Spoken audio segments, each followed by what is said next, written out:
let's see, to do that with you guys. Okay, so can you see what's going on here? Yeah, can you see Casey? Can you see her head? And can you see, are you serious right now? Puppy.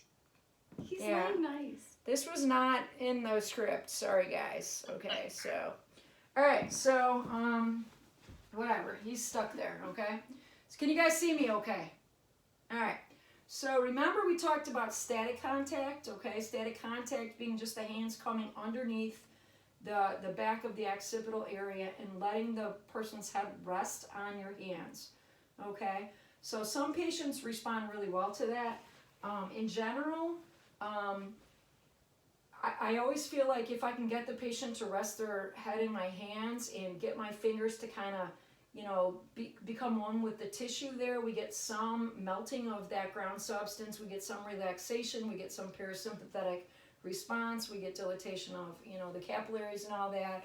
But a lot of times what happens is what I want to do is I have my hands here, but what I want to do is come up under that occipital area and kind of perch that that area up on my fingers this way. So you'll see here that my hands are kind of perched up like this. Now you can't have nails if you're doing this, but so I'll be under, come under, and then kind of lumbricals. Remember lumbricals, right? We talked about that with NDT. So lumbricals coming up under.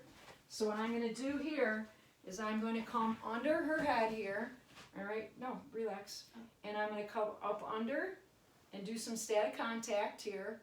Okay, and then what I'm doing is I'm letting her rest, relax your head, on my fingers here. Okay, so my fingers are pointing towards the ceiling, okay, and she's not relaxing, which is not, you know, surprising, but relax into my hands, okay? And what I'm going to do is wait and wait and wait until I feel the head kind of relax. And then as the head relaxes, I can let my fingers kind of melt deeper into the tissue, or I can start applying a slight bit of traction. Now, we're not doing a lot of traction because you guys can't do joint mob with the spine, but a slight bit of tissue traction, and you'll find that the patients kind of let their hands kind of dig into your fingers. And I'll do this for, 3 to 5 minutes, but you really can feel the tissue melting into your fingers a lot of times once that ground substance. So think about the 60 to 90 seconds, right? 60 to 90 seconds takes to warm up that ground substance. And then what I'll do is, she's now starting to relax, is I'll let my fingers kind of melt in, and I'll just follow what the tissue tells my hands to do, okay?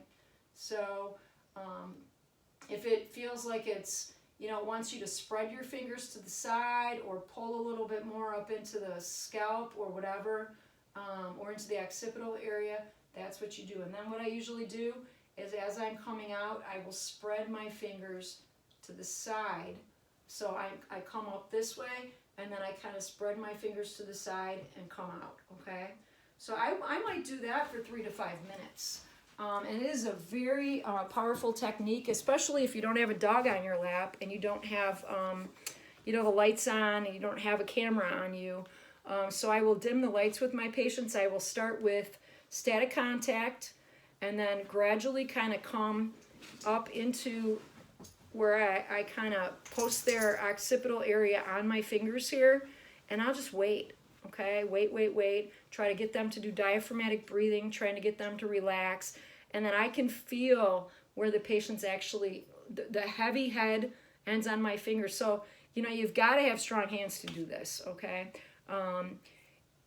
Otherwise, what you can do is just kind of get in, and you can do a little bit of what I say is oscillation with your fingers this way, but you can go into traction, you can go into a spread where you're actually spreading your fingers laterally this way, but it feels great. So if you have any friends or family that have occipital headaches, I wouldn't do this with somebody with an acute whiplash injury, though, because you don't know if they have ligamentous instability or anything like that. So you have to make sure that you have a stable cervical spine first.